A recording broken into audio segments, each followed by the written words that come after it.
parachuted here. She's not who she says she is. That's not thunder. I'm here to rescue you. Daniel Faraday, Miles Strom. You know who I am, Frank? What do they want? These people are a threat. No. Yes. My name is Kimi. We are friends. They're here to help us. Who are you people? The best way to sum up the season is our 4 new cast members who are all pretty delicious. Right. Once again, sounds me. Right. Our freighter people. There are a number of them. Well, the freighter people we're very lucky to have the cast we have. This is Jeremy. This is the only professional on the set today. He's a welcome new addition to our cast. He's playing Faraday. On the part of a professional. Daniel Faraday. Just trying to keep up with her. What do you guys think of the new girl? Just ignore me. Pretend I'm not here. She's bloody gorgeous. Oh, stop it. They did have a way of making us feel, and I think I can speak for the others, making us feel part of a team that was well-oiled. Hey, nice to meet you. Pleasure. The truth is, a show like ours needs that infusion and injection of new characters for storytelling, and those new characters really help define what the show is going to be for that given season. The thing with Lost is people always think we make it up, and the truth is we don't. We really are very meticulous in planning the next season so that we can set it up properly. And that was a case of when Naomi came to the island in season 3 and was parachuting in, we were like, okay, well, if she's on a ship, who's on that ship? So this is the team. A head case, Ghostbuster, anthropologist, and a drunk. Every member of this team was selected for a specific purpose. We thought about the freighter folk, like, if this show were a Michael Crichton novel, like in Jurassic Park, you've got the cultural anthropologist and the crazy chaos mathematician. So we basically said, like, what scientists would be interested in finding the island for their own personal reasons, but also how could their field of study be in accord with what we're doing on the show? So this is changing the future? You can't change the future. We knew that we were going to be doing some wacky time travel stuff starting in season 4 and certainly going beyond that. And it would be incredibly useful to have Faraday there to explain to us exactly what the rules of the show are. So he was sort of the first freighter person.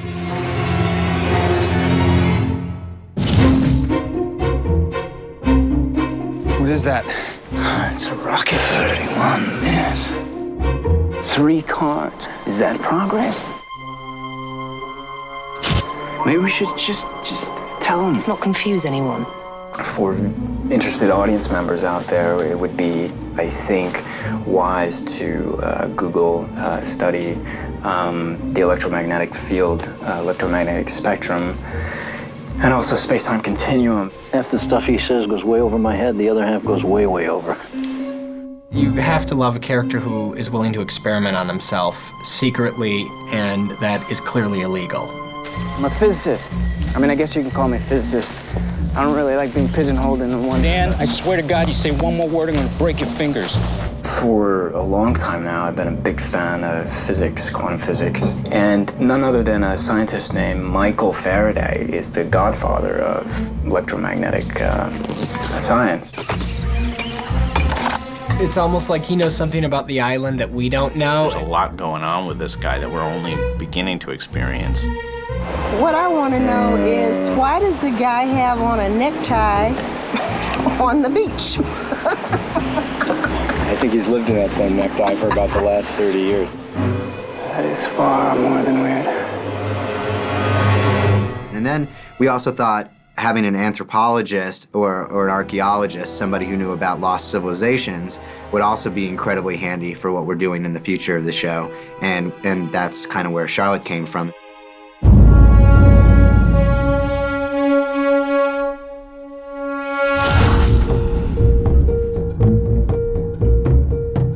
I'm gonna stay. Looking where I was born. I'm not asking for permission. All I know is I'm an anthropologist and I've got red hair. And my name is Charlotte Staples Lewis. Born July 2nd, 1979, Essex, England. Parents David and Jeanette. Charlotte Staples Lewis is named after C.S. Lewis, who is the creator of the Narnia books, amongst other things. You know, whenever you go through a portal in Narnia, you never know what period of Narnia's history you're going to enter into. But in any case, That's why we named her Charlotte Staples Lewis.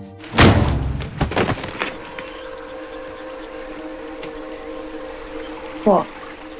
She's really, really, really tough, and she's not intimidated by anybody. Excuse me? I'm just being really annoying, sarcastic, bitchy Charlotte Lewis. Your attitude, your very bad attitude. I'm really a good guy. I've actually come to save the day. Oh, yeah? Mm-hmm. She's a character who has, a history that's sort of intertwined with the island. We know that she was looking for it. We know that she recognizes the Dharma symbol, when she finds the polar bear in her flashback. So she's got an interesting past.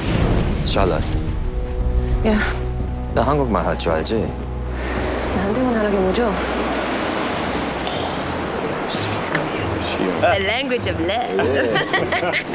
Without knowing Korean, she actually put the emphasis on the correct parts of the sentence where she was supposed to. I was a little bit stunned by it. I put the right emphasis on the right syllable. Who knew? Yeah. That kind of makes me feel like everyone who's parachuted onto the island or is on that freighter is a secret agent of some kind. Back up, handsome. Take it easy, it's okay.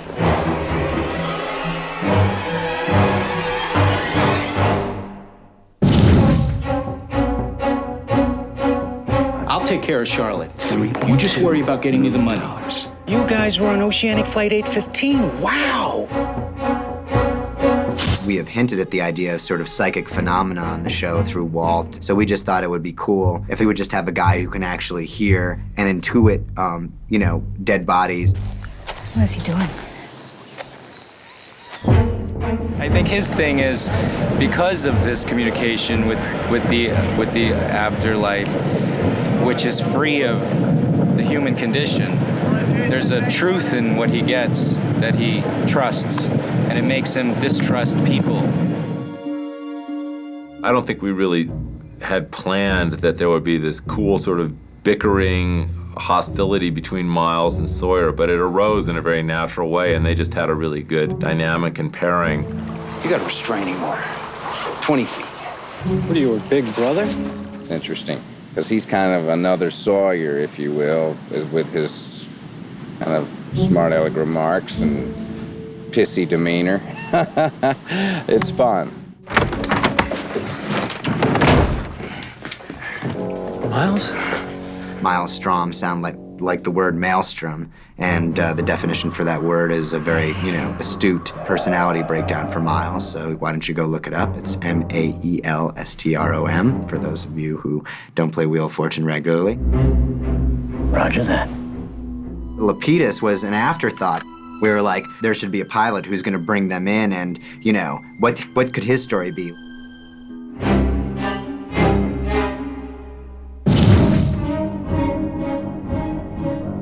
This is Juliet, and she was not on the plane. The 815 is still out there somewhere. I'd feel a hell of a lot better if we were a few 100 pounds lighter. Frank Lapidus, chopper pilot. We thought, the show really needed a conspiracy buff who was basically saying, I believe that this plane on the bottom of the ocean is a sham, and I'm going to the island to prove it because maybe there are survivors out there, and I can stop feeling so guilty for not having flown the plane that day. Lapidus! Lapidus! Lapidus! Yeah! You know this, Yahoo? Hey, Lapidus. They pronounce it Lapidus, but I think the correct Greek is Lapidus.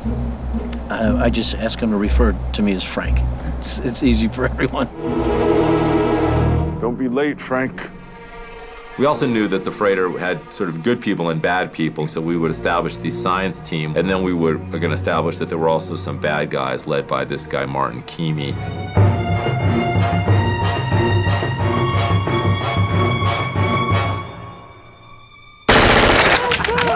Kill shot! Yeah! Hey. Woo!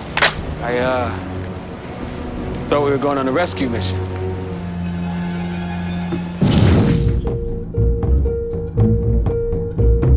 To look like we're doing, we're shooting things. You can do that job, I'll do mine. Never really been one for talk. He's a bad guy. That's who the Keamy guy is. I don't think that's any of your business, is it? I should embrace the presence of a character like Keamy because he makes Ben look like a pussycat. You know, Ben is just like our kooky uncle now compared to Kimi. I don't know why you keep harping on this bad guy. Do I look like a bad guy to you? I think you're probably just misinterpreting me.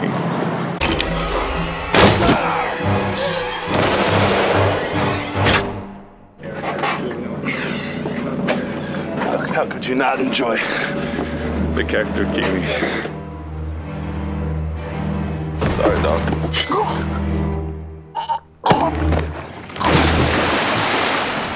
You have a bunch of characters on the freighter who, you know, hopefully the audience doesn't get too invested in them because most of them basically die by the end of the season. We like to refer to them as the freighter fodder. I just made that up right now, but, you know, you always need a few good characters to die, and clearly it was a bad choice to just stay on the freighter. Apologizing? For cutting my throat? Sometimes...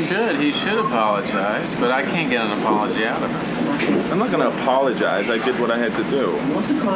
Well, he understands, right? You understand? Yeah, it's not that bad. I mean, you know. What exactly is going on here?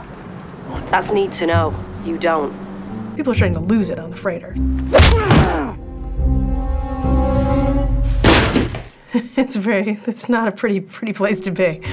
Let's get the hell out of here! As writers, we feed off of what actors give back to us, and all of these actors really delivered on the promise that we had for their parts, and so we're really excited about telling the rest of their story. It is too late to recast, right? Yeah. You know, there's so much more to be learned from them. Like, we have just scraped the surface of what their deal is. There's a lot of things I want to know about Charlotte, so I'm really excited to find out, you know, her story.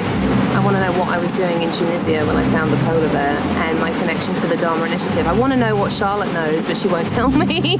So hopefully going into season 5, those guys who stayed behind on the island, you'll be learning a lot more about why they as individuals signed on to this mission in the first place.